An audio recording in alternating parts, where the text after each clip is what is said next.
వచ్చేసి MTS and Havaldar notification గురించి అయితే తెలుసుకుందాం ఫ్రెండ్స్.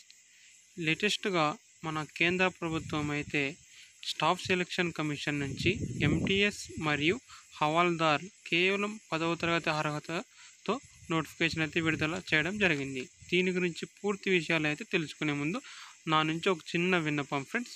ఎవరైతే మన ఛానల్ని మొదటిసారిగా చూస్తున్నారో ఈ వీడియో మీకు నచ్చినట్లయితే, ఈ సమాచారం మీకు నచ్చినట్లయితే లైక్ చేయండి. అదేవిధంగా ఇలాంటి సమాచారం మీకు ఎల్లప్పుడూ కావాలనుకుంటే మన ఛానల్ని సబ్స్క్రైబ్ చేయండి. ఇక ఆలస్యం చేయకుండా వీడియోలోకి అయితే ఎంటర్ అవుదాం friends. Staff selection commission has published a notification for the recruitment of multi tasking and Havaldar notification అయితే విడుదల చేయడం జరిగింది ఫ్రెండ్స్. దీనికి ఫీ స్ట్రక్చర్ అయితే చూద్దాం.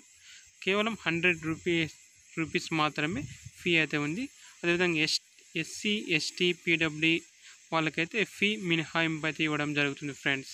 అదేవిధంగా పీ మోడిఫికేషన్ మోడ్ వచ్చేసి ఆన్లైన్ ద్వారా అయితే మన అప్లికేషన్ ఫీని అయితే పే చేయడం జరుగుతుంది ఫ్రెండ్స్.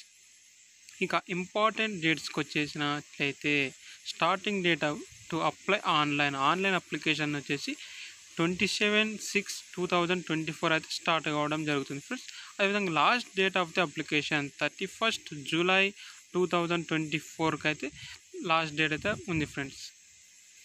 ఇక ఏజ్ లిమిట్కి వచ్చినట్లయితే 18 years to 25 years any one eligible friends. So అదేవిధంగా మినహాయింపు అయితే ఉంది ఫ్రెండ్స్. ఇక ఎడ్యుకేషన్ క్వాలిఫికేషన్ విషయానికి వచ్చినట్లయితే కేవలం 10th క్వాలిఫై అయిన ప్రతి ఒక్కరు ఈ జాబ్స్కి అయితే అప్లికేషన్ ఎలిజిబుల్ అవుతారు ఫ్రెండ్స్.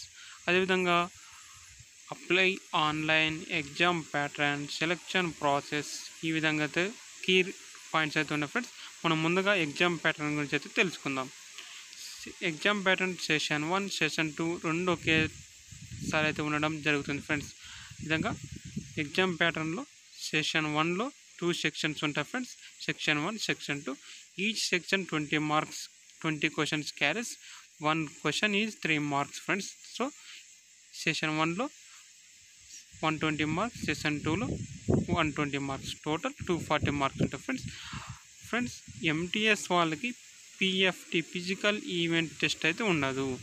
అదేవిధంగా హవాల్దార్ వాళ్ళకైతే ఎంటీఎస్ పీఈటీ అయితే టెస్ట్ అయితే కండక్ట్ చేయడం జరుగుతుంది ఫ్రెండ్స్. మీకు ఎంటీఎస్ అప్లికేషన్ ప్రాసెస్ గురించి వీడియో కావాలంటే కామెంట్ చేయండి.